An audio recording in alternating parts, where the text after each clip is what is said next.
안녕하세요. 논술 강사 이모일입니다.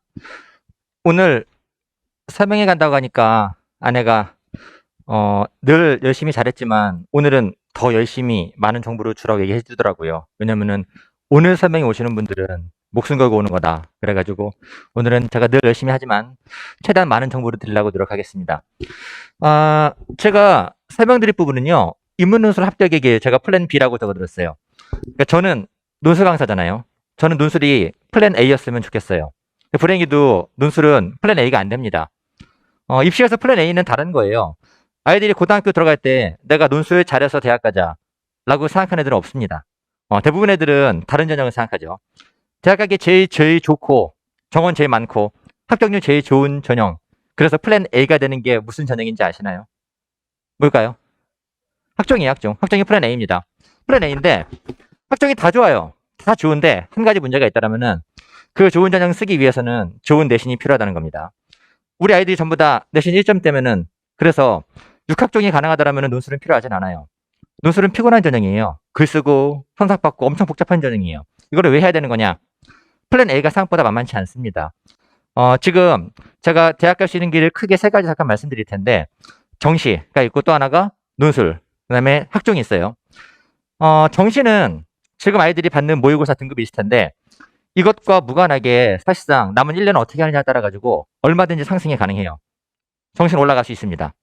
내신 올라갈까요? 내신 올라가지 않아요. 내신은 전체 반영의 80%가 끝났습니다. 끝난 상황에서 내신은 3학년 때 열심히 해도 변동이 적고요. 던져도 변동이 적어요. 내신은 확정적입니다. 논술은 변동폭이 무한해요. 왜냐하면 지금 바닥이거든요. 한 번도 한 적이 없어요. 이제 하는 거에 따라서 변동이 생기는 겁니다.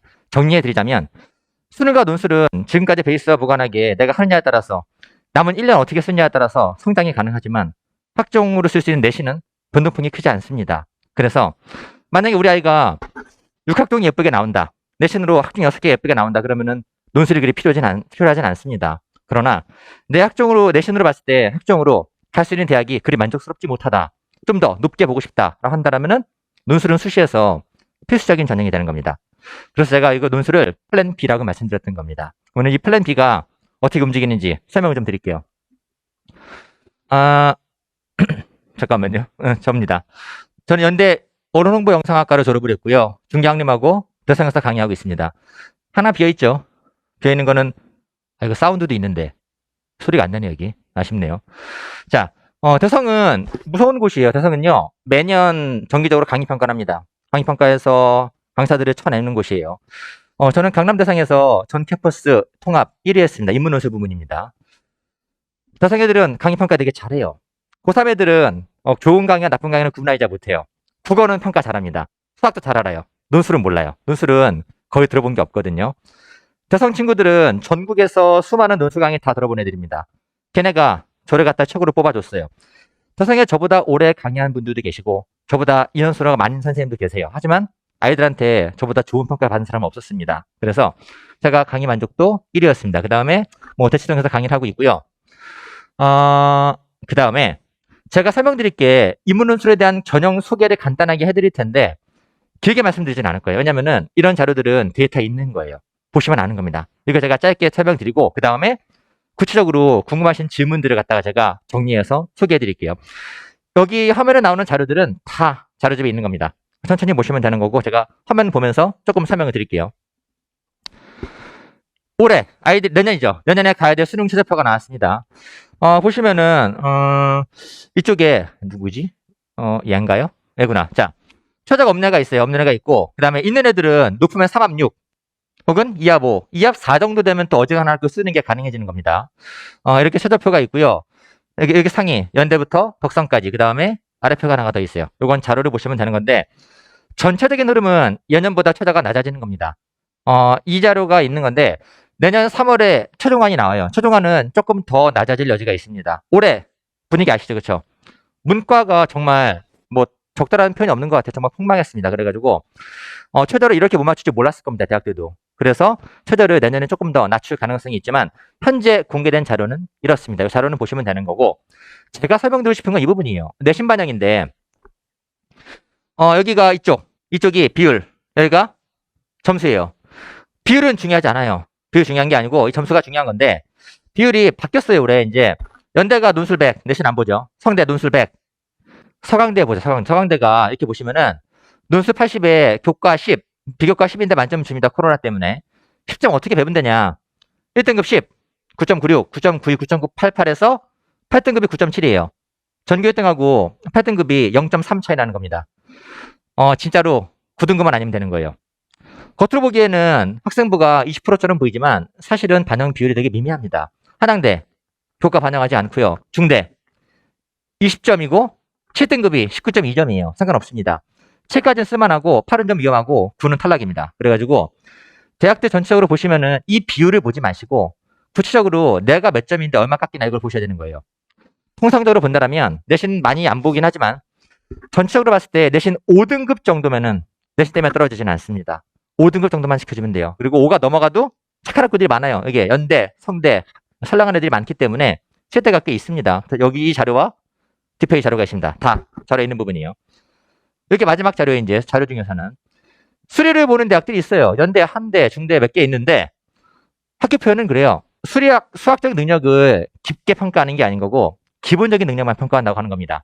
그래서 정말로 난이도가 높지는 않아요. 그래서 연대하고 지금 보면은 한양대, 건대가 조금 높은 편이고 나머지는 문제들이 꽤 수월합니다. 그래서 수리를 피하려면 얘는 다 피해야 되거든요. 생각보다 수리 피하기 어려워요. 예쁜 학과가 많이 안 남습니다. 그래서 수리를 지레 겁먹지는 말고 기출문제 한번 풀어봤으면 좋겠어요. 아이한테 풀어보고 그러면 생각보다 쉬워요. 여기 뭐 보니까는 친구들도 있는 것 같은 건데 풀어보면 생각보다 꽤 풀만한 느낌 받을 겁니다. 그래서 수리도 조금 더 과감하게 도전해봤으면 좋겠어요. 그리고 저는 제 수업의 장점 중에 하나가 저는 연대 언론홍보로 졸업했지만 저는 원래 고등학교 때 이과 나와서 저는 공대 다니다가 재수한 케이스이기 때문에 이런 문제들이 그렇게 복잡하진 않아요. 그래서 수업 시간에 제가 인문하고 수리가 함께 나오는 문제가 나오면은 제가 두 개를 다 동시에 풀어줍니다. 이건 제가 수업 시간 내에 인문과 수리가 두 개를 소화시킬 수 있다는 건 장점이 되겠죠. 자, 이 정도가 데이터 관련된 부분인 거고요. 본질은 이 부분이에요, 이제.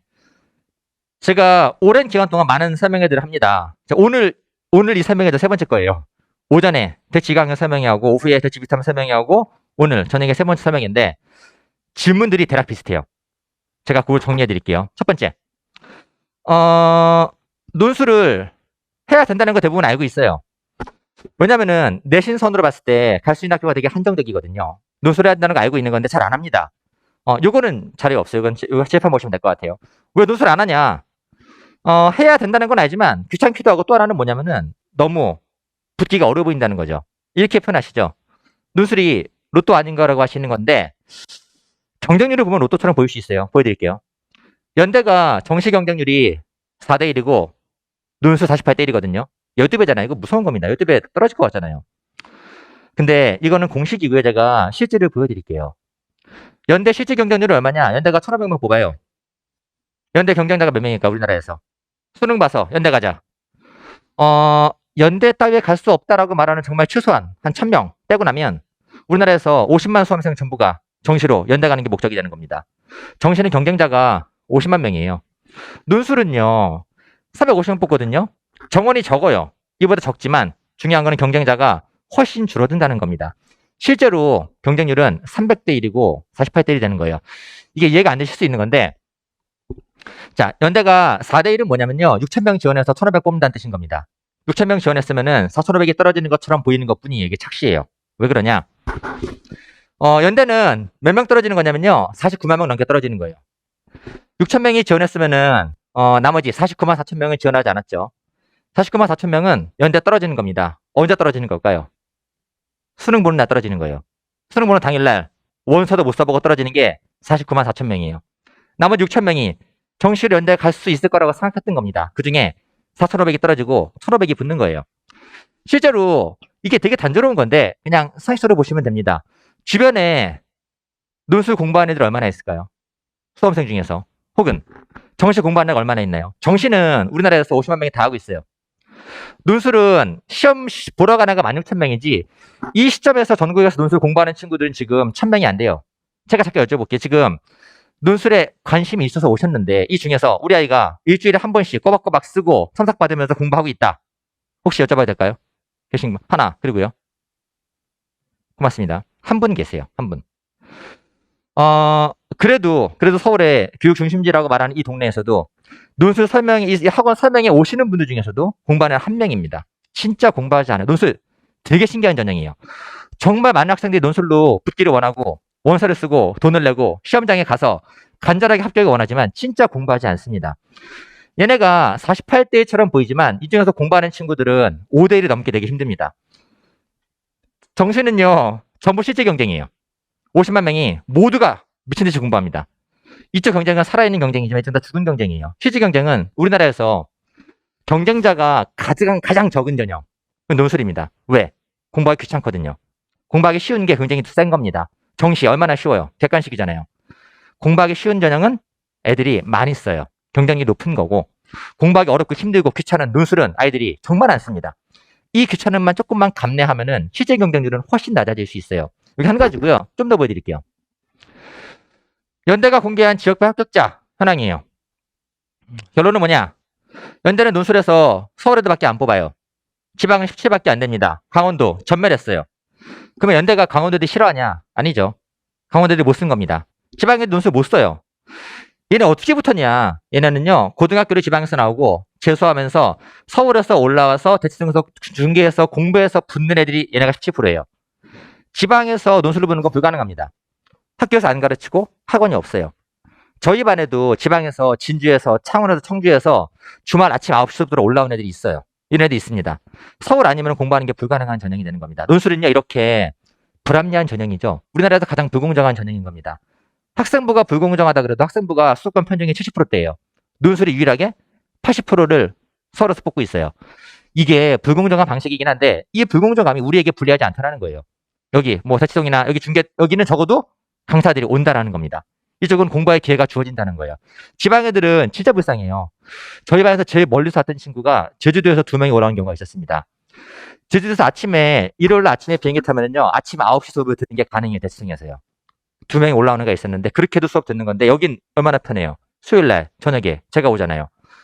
이쪽은 훨씬 편한 겁니다. 그래서 실제로 논술은 서울에서 독식하는 전형이 되는 거예요. 그래서 만약에 서울에 계시기 때문에 좀 더 능동적으로 보는 게 가능해지는 거겠죠. 좀 더. 논술은 재수생이 많이 붙는다는 썰이 있어요. 근거는 없어요. 지원은 재수생이 많이 하고요. 합격은 재학생이 많이 붙습니다. 논술은 그래서 전반적으로는 재학생이 조금 더 잘하긴 해요. 두 번째 거 볼까요? 이거 되게 많이 물어봐요. 논술이 운빨이라 이런 얘기 하는 건데 운빨이라는 건 뭐냐면은 아이들을 뽑을 때 실력이 아니고 운으로 뽑는다는 소리죠. 불가능해요. 왜 불가능하냐? 만약에 운으로 뽑았다면은 지역별 합격률이 동일해야 되는 겁니다. 실력으로 뽑는 거예요. 서울 애들이 잘 쓰거든요. 그래서 서울 애들 뽑게 되는 겁니다. 또 하나. 수능은 실력이고 논술이 운이다. 제가 보여드릴게요. 서울에 연대, 고대, 성대 측에서 10개 사립대학 심포지엄 자료가 나온 게 있는 건데 다양한 전형별로 학교에 들어온 애들이 있어요. 누가 공부 제일 잘하는지 아세요? 어떤 전형으로 합격한 애가 공부 제일 잘할까요? 공부 잘한다는 기준은, 실력이라는 기준은 학점이에요. 어떤 전형이 학점이 제일 좋을까요? 그쵸? 또 논술이면 좋겠지만 논술은 아니고요. 학점보다 조금 더 좋은 애들 누가 있을까요? 고등학교 내신 잘하는 애들이 대학 내신 잘하는 겁니다. 그래서 교과로 들어온 애들이 3.35, 종합이 3.3, 논술이 전자평이랑은 동일해요. 특기자, 수능이 꼴등인 겁니다. 애들이 수능은 실력이고 논술은 운이라고 생각하는 건데 논술이 운이라면 얘네가 점수가 낮아야 되겠죠. 그렇지 않아요. 실력이 좋은 애들 뽑히는 겁니다. 누가 제일 멍청하냐? 수능이에요. 당연하죠. 객관식 보고 오는데 똘똘할 수가 없는 거예요. 그래서 모든 대학들이 수능 비중을 줄이고 싶어 해요. 대학은 논술과 학생부 늘리고 싶어 합니다. 왜? 얘네가 똑똑하거든요. 다만 정부의 정책 자체가 수능으로 가기 때문에 움직이는 것 뿐인 거지 실제로 대학이 원하는 건 얘네들입니다. 얘네가 실력이 좋은 애들인 겁니다. 대학에서 운으로 아이들을 30년간 뽑아왔다. 불가능한 일입니다. 대학은요, 아셔야 돼요. 대학은 교육기관이 아니고 선발기관인 겁니다. 대학은 가르치는 게 목적, 별로 관심이 없어요. 잘하는 애들을 뽑는 게 제일 중요한 일인 겁니다. 이게 가장 중요한 일이기 때문에 절대로 30년간, 애들을 운으로 뽑을 만큼 대학이 멍청하진 않아요. 세 번째. 논술도 수능으로 뽑는다는 말이 있어요. 저 미칠 것 같아요, 진짜. 이게, 성대학 이런 의심 되게 많이 받습니다. 3초만 생각하면 불가능하다는 걸 알게 될 수 있어요. 왜냐? 수능이 목요일이죠. 수능 목요일이고, 대부분 시험이 수능 뒤에 있습니다. 성대가 목요일 이틀 뒤에 토요일 시험 보거든요. 설사 성대가 아이들을 그래 내가 애들을 납치하자. 논술 못 써도 수능 잡으면 납치하자라는 마음을 가진다 하더라도 성대가 납치할 만한 애들은 시험장에 오지 않아요. 그렇죠? 성대가 노린 애들은요. 정시로 성대 온 애들보다 실력이 좋아야 되는 건데 그런 애들은 절대 시험장에 오지 않습니다. 시험장에 누가 오는 거냐? 정시로 성대 못 간 애들만 오게 되는 겁니다. 불가능한 방식인 거예요.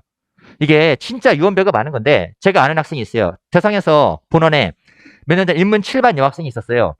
이 학생이 10월에 연대 시험 봤어요. 논술 봤는데 간호학과 봤습니다. 여기냐면은 조금 무서웠거든요. 간호학과 좀 낮아요. 그래서 이제 살고 보자. 연대 간호를 봤는데 10월에 연대 시험 보고 11월에 수능 봤는데 만점 받았어요. 이게 걱정이 태산이었어요. 잠 못 잤겠죠. 그쵸? 야, 드디어 말로만 듣던 납치가 나에게 오는구나. 걱정했는데 연대 떨어졌어요. 수능 만점 받고 연대 떨어졌습니다. 단순해요. 수능 점수가 중요하지 않거든요. 글을 못 썼던 거예요. 떨어졌고 정시로 서울대 경영 갔습니다. 결과도 잘 되긴 했는데 무슨 말씀 드리는 거냐. 대학이 논술을 뽑는다고 말하고서 수능으로 뽑는 거는 불가능해요. 이게 30년간 여기에 대한 사건은 한 번도 나온 적이 없습니다. 이게 불가능한 일이에요. 이게 가능하려면 총장부터 말단 교수까지 직원들까지 수백 명의 담합이 성공해야 되는 겁니다. 30년간 불가능한 일이에요. 유언비어입니다. 다음. 너무 무서워 이거. 학교 담임이 제가 이제 애들이 논술을 해야 될 상황이 있어요. 담임이 논술하지 말라 그래요. 전 개인적으로 이 호환 마마보다 무서운 게 담임이라고 생각을 해요. 담임이 논술하지 말라, 논술 다 떨어진다라고 말하거든요. 정확하게 9개월 뒤에 이 담임이 뭐하고 있나 찾아보세요. 9월 초에 뭐하고 있을까요? 애들하고 논술 상담하고 있어요. 논술 먼저 쓰라고 얘기합니다. 이게 정확한 겁니다. 왜냐? 논술을 공부하려고 하는 애들 이유가 있거든요. 근본적인 이유가 뭐냐면은 내신이 안 좋은 거예요. 내신 안 좋아서 쓸 게 논술밖에 없기 때문에 논술을 공부하려고 하는 건데 담임이 쓰지 말라 그러거든요. 그럼 논술 공부하지 말라 그래요. 공부 안 해요. 진짜 믿고 공부 안 합니다. 9개월 뒤에 9월에 원서 쓰려고 보면 어차피 쓸 게 없거든요. 그럼 담임이 대풀러요. 논술 상담해요. 원서 씁니다. 그리고 떨어져요. 담임은 의기양양합니다. 왜? 떨어진다 그랬는데 진짜 떨어졌거든요. 그 다음 해에 애들한테 얘기하는 겁니다. 애들이 되게 많이 썼는데 다 떨어졌어. 이게 악순환인 거예요. 제가 선순환을 보여드릴게요.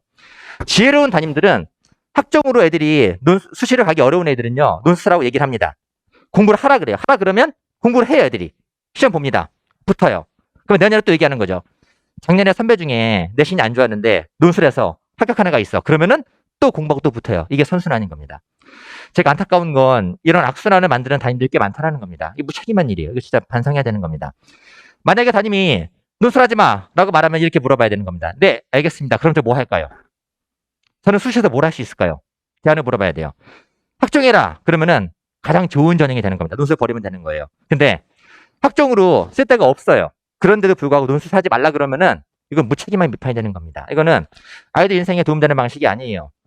우리가 대학 갈 수 있는 기회가 총 7번이 있어요. 시험 7번인 이유가 수시에서 6번, 정시 기회가 3번이 아니에요. 시험 1번 보는 겁니다. 총 시험 기회가 7번 있는 건데 7번 중에서 6번을 버리고 간혹 수능에 올인해라라는 경우가 있어요. 저는 제 인생이라면은 제 인생을 한 번에 도박에 걸진 않을 겁니다. 그건 전략이 아니고 도박인 겁니다. 저는 수능에 몰빵해서 대학 갈래요 라고 의기양양하게 말했다가 대상으로 직행하는 친구들 1년에 수천 명씩 만나고 있어요.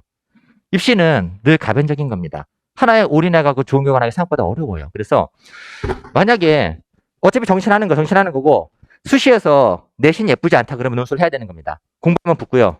안 하면 떨어져요. 이게 최악의 악순환이 되는 겁니다. 이거 제가 드릴 말씀이 있어요. 제가 수업을 해요. 그러면 이제 첫 주에 수업을 들어요. 어머니들이 꼭 물어보십니다. 우리 애가 논술에 재능이 있나요? 라고 물어보시거든요. 우리 애가 글 잘 쓰나요? 희망이 있나요? 공부할 만한가요? 물어봐요. 당연히 못 쓰죠. 잘 쓸 리가 없잖아요. 태어나서 글 한 번 쓰는데 어떻게 잘 쓰겠습니까?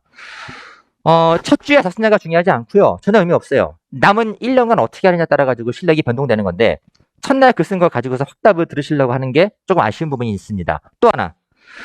논술에 재능을 물어보시는 건데 제가 궁금한 게 하나 있어요. 우리 학생이지. 물어볼게 학생한테. 잘 들어봐. 학생 수학에 재능이 있나?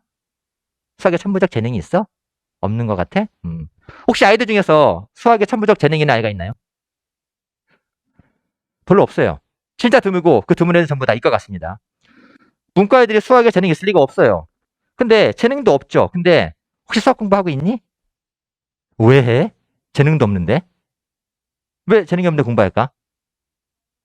어. 제 말은 맞고, 또, 재능이 없는데 공부하는 이유는 뭐냐면요. 재능이 중요하지 않기 때문인 거예요. 수학은 누가 잘하는 거냐? 재능 없어도 공부하면 돼요. 열심히 하죠. 1등급 가능하고 만점 가능한 겁니다. 제가 이과 출신이기 때문에 올림피아드 했었거든요. 올림피아드 수학은 재능이에요. 올림피아드는 공부한다고 되는 게 아니에요. 제가 한 번 조금 하다가 바로 접었거든요. 그런 거는 재능 보는 시험인 거고요. 수능 수학, 논술, 국어, 영어, 재능 중요하지 않아요. 공부한 애가 붙습니다. 설명회 가면은 입학처장이 나와서 얘기를 합니다. 어머님들이 물어보시는 게 많이 물어보시는 게 똑같아요. 어떻게 논술 붙을까요? 물어보면은 입학처장이 항상 재능이 중요해요. 이런 소리 안 합니다. 똑같이 얘기해요. 우리 학교 기출문제 많이 풀어보세요. 많이 들어본 얘기죠. 수학 잘하려면 어떻게 해야 될까요? 문제 많이 풀어보는 겁니다. 국어, 문제 많이 푸는 거예요. 영어에 대한 천부적 재능 중요하지 않아요.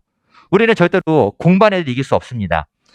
수능도 마찬가지고 다 일반 전형이에요. 일반 전형은 특기자랑 달라요. 일반 전형은 재능이 중요하지 않습니다. 일반 전형은 시간 투여 대비 정확하게 한꺼번에 나오는 전형인 겁니다. 공부하면 합격이 가능해요.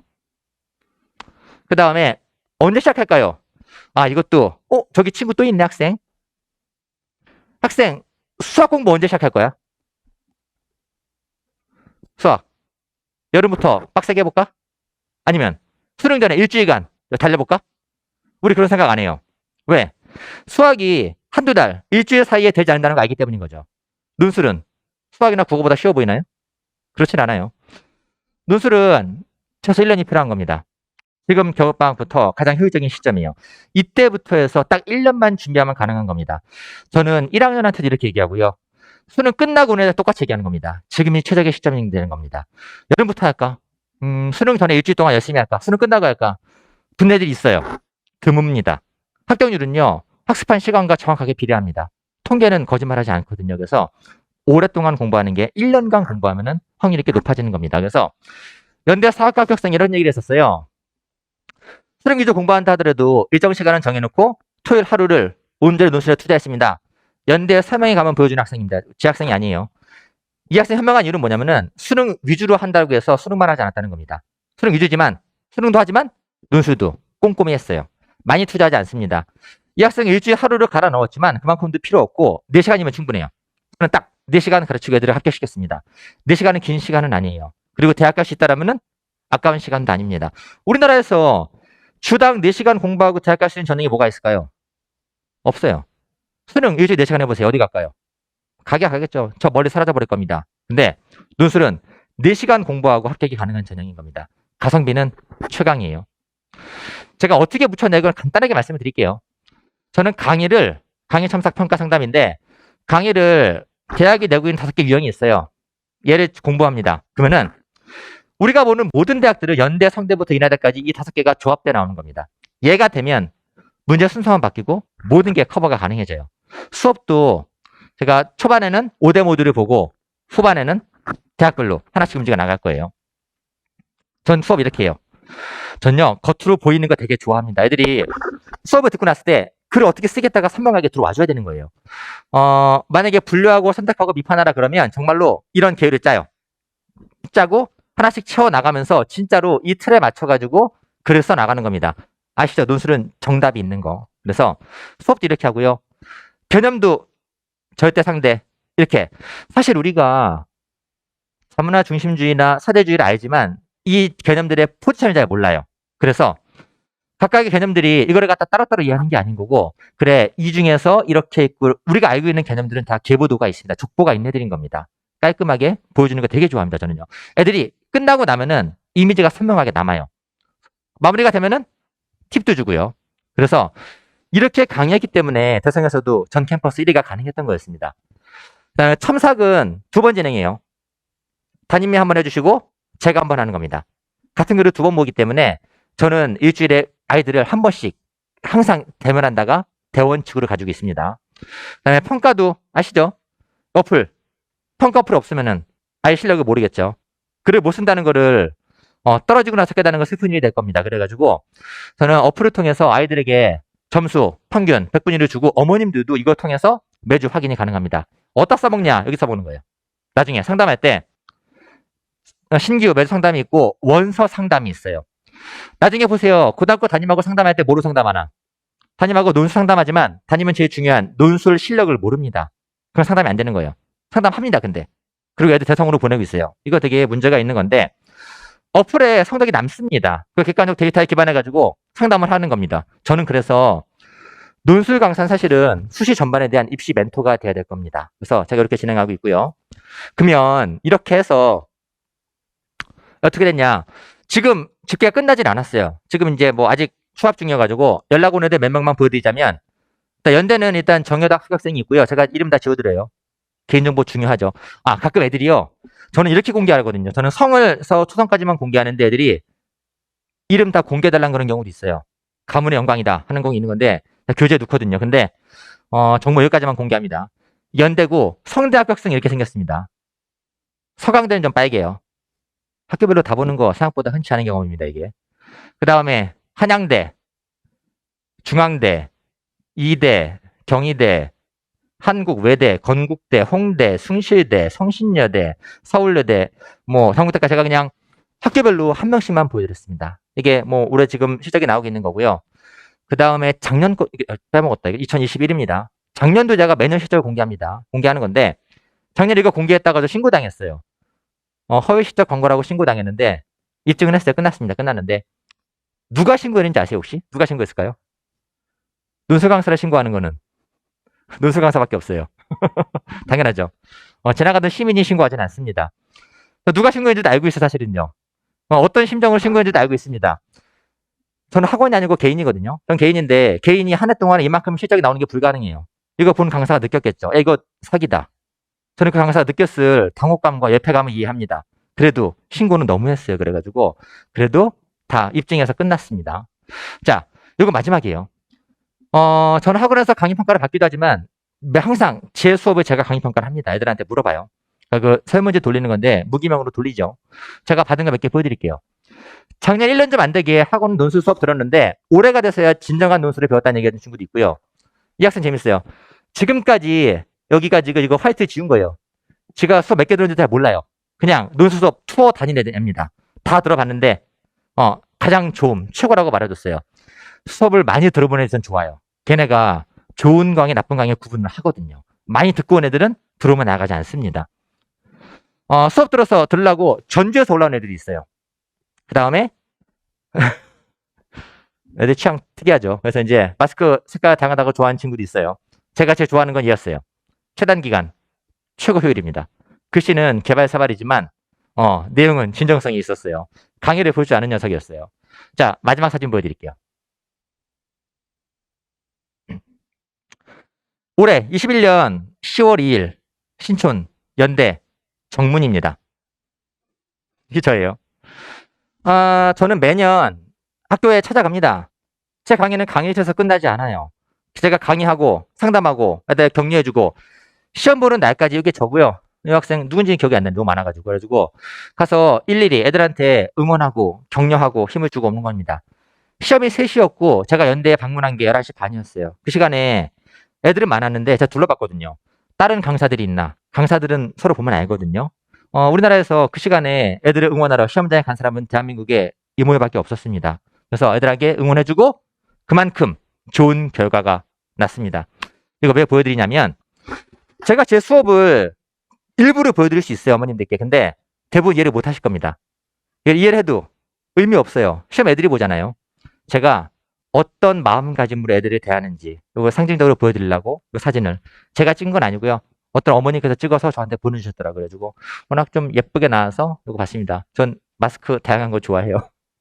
자, 이렇게 했고요. 시간은 제가 중계동에 수요일에 옵니다. 창리님하고는 제가 15년 전에 논술 강의를 처음 시작했던 곳이에요.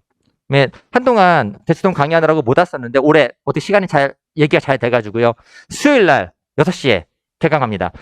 수요일날 다른 강의가 있을지 모르겠어요. 차이 있을 수도 있는 건데 대체가 있겠죠. 뭐 수요일날 다른 날 대체가 가능하면 가능하겠지만 저는 중계동에 수요일밖에 못 오거든요. 그래가지고 가능하시다면 수요일날 저녁에 함께 할 수 있는 기회가 됐으면 좋겠습니다. 자, 여기 있고요. 제 순서는 여기까지예요.